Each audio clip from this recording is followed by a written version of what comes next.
si je vous pose la question, faut-il malgré tout féliciter Brest? Parce que dans la première intervention de David Ayot, qui est là, que je vois, vous m'aviez dit que Brest n'avait pas démérité, avait tiré 23 fois au but.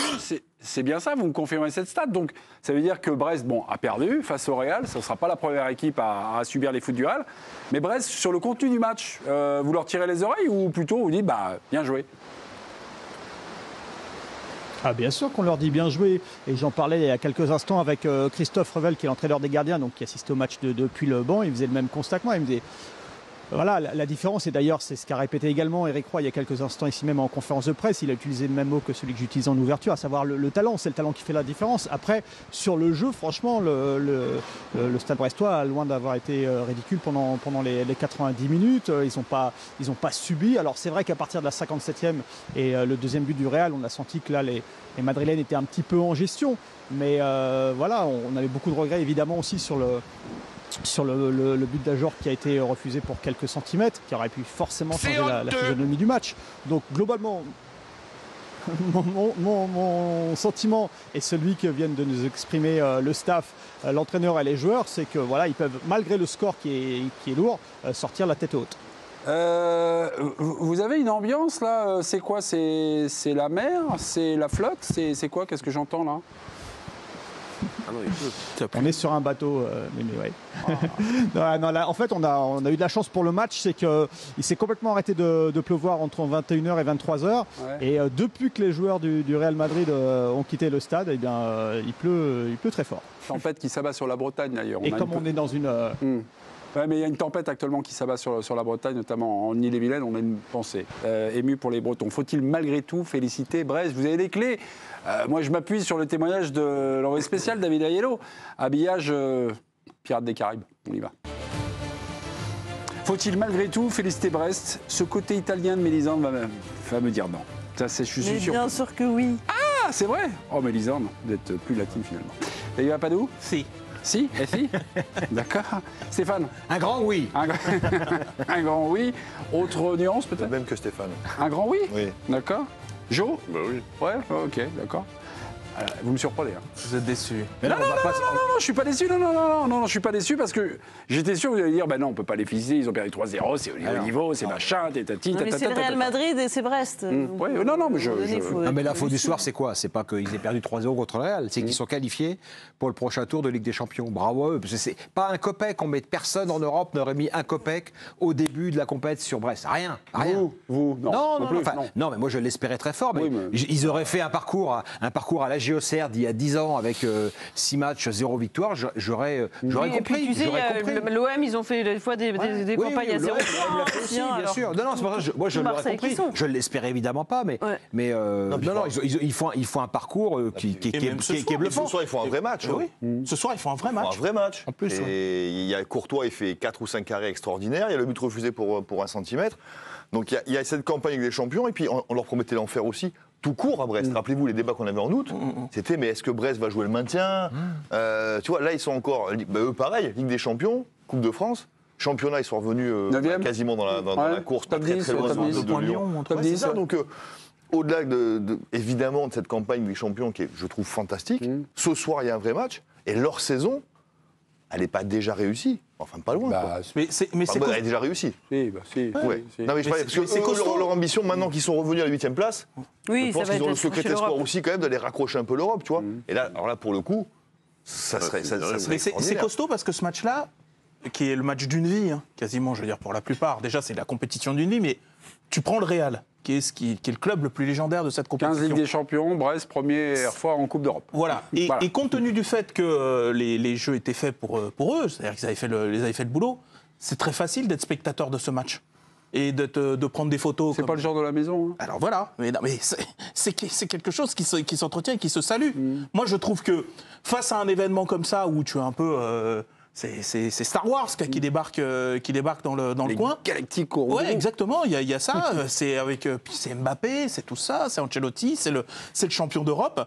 Et moi, je trouve qu'ils auraient enfin, il y a d'autres clubs que j'imagine être facilement. Oui, mais tu savais quand même ce soir que Brest, ça allait pas être ça. Peut-être. Moi, j'ai jamais imaginé ça. Peut-être, mais je le prends pas pour acquis. C'est-à-dire qu'il faut saluer qu'ils gardent un état d'esprit très compétiteur. Non, mais j'ai l'impression que tu parles des enfants qui vont jouer le Real Madrid. Tu sais le nombre d'équipes qui ont joué le PSG en se prenant en photo au parc?